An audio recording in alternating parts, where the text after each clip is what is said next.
All right, today we're going to go on to our next section of Chapter 5, which is going to kind of detour from triangles specifically. We're going to be working with triangles within the section, but we're going to kind of break off a section and kind of talk about polygons in general. And like I said, later on in this chapter, we're going to start talking about congruent triangles specifically.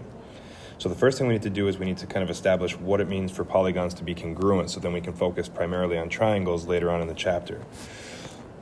So congruent polygons have congruent corresponding parts. So corresponding means the parts that match up. So the matching sides and the matching angles. So when you name congruent polygons, you have to list corresponding vertices in the same order. Now, when you name the two figures, the first figure you can put in any order. So like in this case, I chose to go from A to B, then to C, then to D. Okay, so we just go right around the outside and label as we go.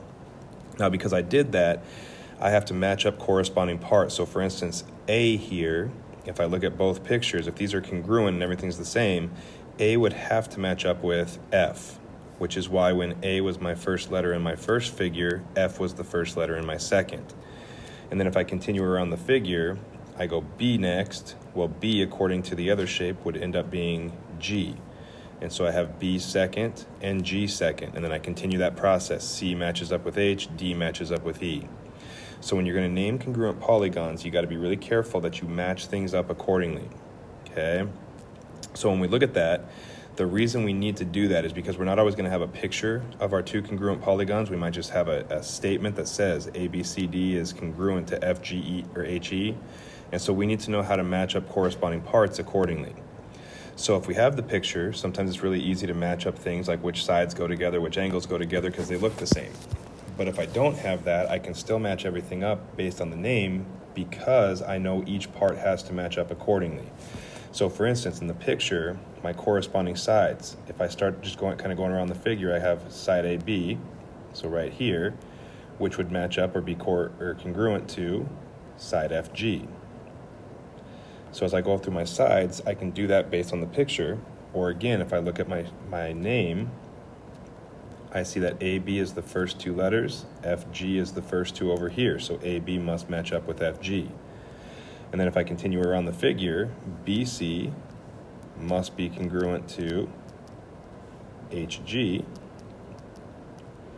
and then CD must be congruent to HE,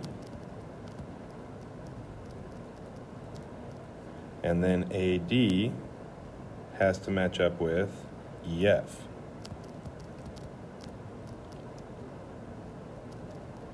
So when they ask you about corresponding sides, if they say list the corresponding sides of the figures, you're just going around the figure and matching up corresponding parts. And again, that can come from the picture, or like we said, it can come from the actual name itself, because BC, the second two letters, match up with GH, the second two letters. Or CD, the last two, match up with HE, the last two, and so on. So you're just going right around the figure to kind of match up what parts go together. Same thing can happen with the angles. So as far as angles go, I just go one angle at a time. So I have angle A here, which has to be congruent to angle F in the other picture. And again, I could do that from the picture itself because A and F look the same, or A and F are the first two letters in the name. And if I keep going around the figure then, angle B would be congruent to angle G, angle C would be congruent to angle H, and angle D would be congruent to angle E. So when they ask you to list the corresponding parts of a figure, all you're doing is either using the picture or using the name, match up those corresponding parts. So which pieces have to go together in terms of the sides and in terms of the angles. So be able to list those out. Make sure you use correct notation. With line segments, make sure you have the line symbol. With angles, make sure you have the angle symbol. So you can't just list the letters, you have to actually put what they are. So line segment AB is congruent to line segment FG, or angle A is congruent to angle F. So in that example, we used a picture.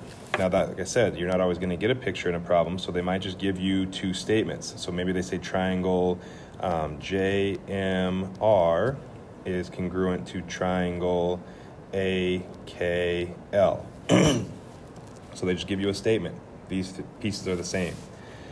Now in this case, again, I have to be able to list out the sides that correspond and the angles that correspond.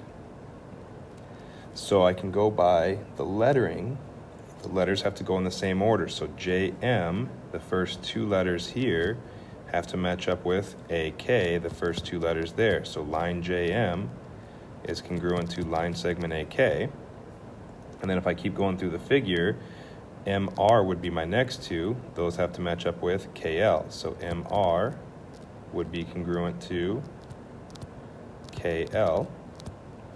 And now the one that's sometimes tricky to find are the first and last letters. So I have to come back around the triangle. So RJ, those first and last letters match up with LA. And so there's my third side of my triangle. RJ is congruent to side LA. And so now I've got all three sides matched up accordingly. As far as angles, that's a little bit easier because all we got to do is letter by letter. Angle J is congruent to angle A. The first letters are the same. Angle M is congruent to angle K, and angle R is congruent to angle L. So when you're looking at the angle part, all you got to do is match up the one letter at a time. J goes to A, M goes to K, R goes to L. The sides can be a little bit trickier, and that's just remembering that those first and last letters have to go together as well for one of the sides. So again, you need to be able to work with either a picture or with the actual name itself. Now, the other thing you could do in a situation like this is actually draw two triangles next to each other. So if I draw two triangles next to each other that look the same, I can label them J, M, R, and then if I do the same exact thing, A, K, L on this triangle, then I actually have a picture to match up. JM to AK, MR to KL, JR to AL. So if you are someone who's visual and needs that picture, go ahead and draw two triangles and label them exactly the same, JMR, AKL in the same order, and then you can just match up parts from there. Otherwise, you can go straight from the statement and get you the pieces that you need. Now, how we use congruent polygons is being able to match up corresponding parts and solve for missing pieces. So in this example here, we're looking at the wings of an SR-71 Blackbird aircraft, and what they're telling us is these triangles on the outside edge here on the wings are exactly the same size. So they're congruent triangles. Now what they've done here is they kind of zoomed in and they give us the two triangles off to the side here with some labels. We're trying to find out what the measure of angle D is. So we want to know what this angle right here is. Well, so if we're looking at that, angle D, so this angle right here would match up with this angle right here in this part of the wing. And so if I want to know what that is, I need to look at the other triangle to see what that angle measure would be. And so here, what we have to note is that if I'm looking at this angle over here, that's going to match up with this angle over here, which is angle A. So I don't know what angle A is right now, but I do know that within a triangle, so last section we just talked about this, we have three angles in a triangle that have to add up to 180 degrees. So if I want to know how big angle A is, I can take 180 minus 30 minus 65, and if I do that, I would end up with a measure of 85 degrees. So what I'm saying here is angle A has to be 85 degrees because those three angles have to add up to 180.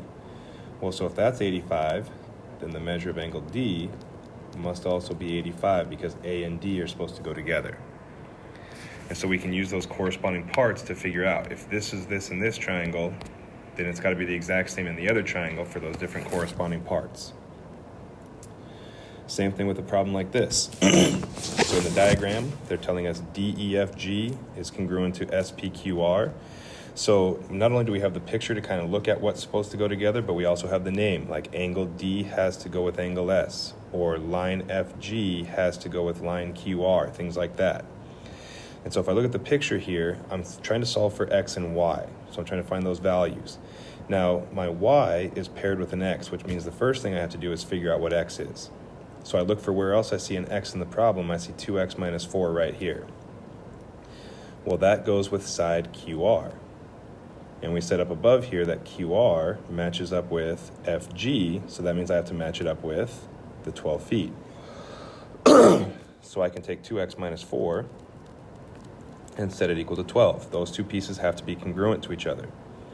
And so then if I solve for X, I get 2X equals 16, X would equal 8. Well, now what I can do here is I can take that x and I can plug it in for x right here. And so if I'm looking here, I'm looking at angle Q. Now angle Q is what the 6y plus 8 is going to be. So now I have 6y plus 8. Angle Q goes with angle F. Those two pieces have to match up based on the statement. So that means I'm going to take this 6y plus 8 and I'm going to match it up with 68. So 6y plus 8 has to equal 68, and now I solve. 6y is equal to 60, y is equal to 10.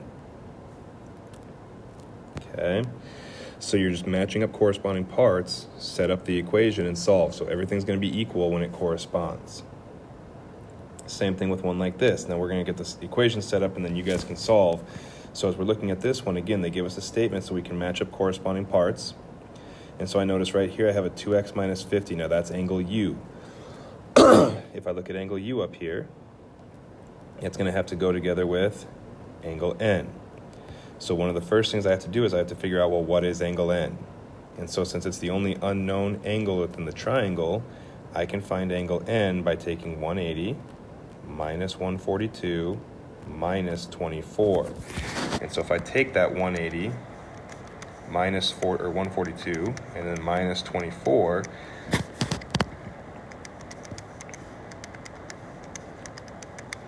I end up with a measure of 14. So then what that tells me is this 2x minus 50 has to equal 14. And so then I can solve and get what x is equal to, which you guys can do. Once I know what x is, I'm going to take it and plug it in right here.